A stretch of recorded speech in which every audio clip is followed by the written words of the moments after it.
আসসালামু আলাইকুম। গতকাল একটা পোস্ট করছিলাম যে আমার একটা পোস্টে যার কমেন্টে কোনো রিপ্লাই থাকবে না সে আজকে 200 টাকা ঈদ সালামি পাবে।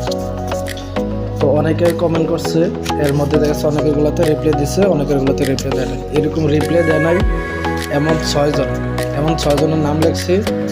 6 জন 1 2 3 4 5 6 7 8 9 জনের কমেন্টে কোনো রিপ্লাই আসে নাই। এরকম 9 জন হচ্ছে এম ইব্রাহিম, মেহেদি হাসান সৈকত, যে নামগুলো আছে।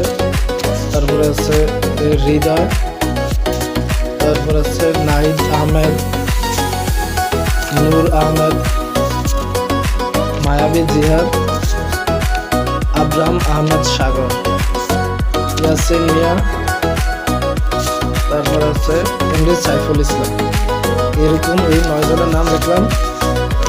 যেহেতু একাধিক ব্যক্তি আছে এজন্য সবার নামগুলো লিখলাম। এগুলো এখন একটা লটারি টানলেন, লটারির মাধ্যমে যার নামটা আসবো সে আজকে 200 টাকা বিজয়ী, মানে ঈদ সালামি সে পেয়ে যাবে। সবারগুলো এগুলো বাঙ্গা দিয়ে দেয়, মানে বোঝা না যায়। সবারগুলো সেন্ডারি দিয়ে দিলাম। আজকে উইনার যে হবে তাকে অনুরোধ করবো তার আইডিটা মেনশন করে দেওয়া হবে নতুন পোস্টে। সেই জন্য তার কমেন্ট করা যে আইডি, ওই আইডি দিয়ে যেন ইনবক্সে নক করে বিকাশ নাম্বার দেয় 200 টাকা ঈদ সালামি যেটা বলছে ওইটাই সাথে সাথে দিয়ে দেওয়া হবে।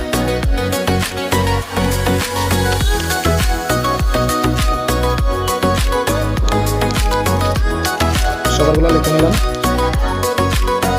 এখানে 2 নাম্বারে করার কোনো সুযোগ নয়, সবগুলাই নাম লিখে রাখছি, সবগুলো ভাঙে দিয়ে নিলাম।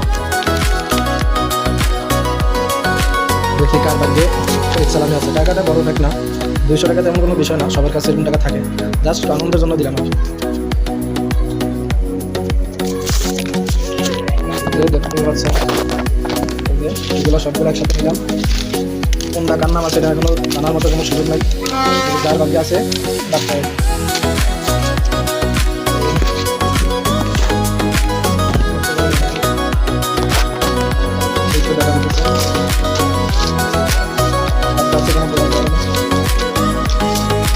যেখানে একটা তো তারপর সে আজকে উইনার ঈদ সালামি হিসেবে 200 টাকা তাকে বিকাশে সেন্ড করে দেওয়া হবে।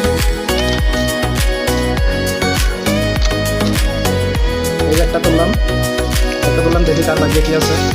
যেখানে একদম কার নাম আছে, এটা নামটা কি, নামটা আছে মেহেদি হাসান সৈকত, নামটা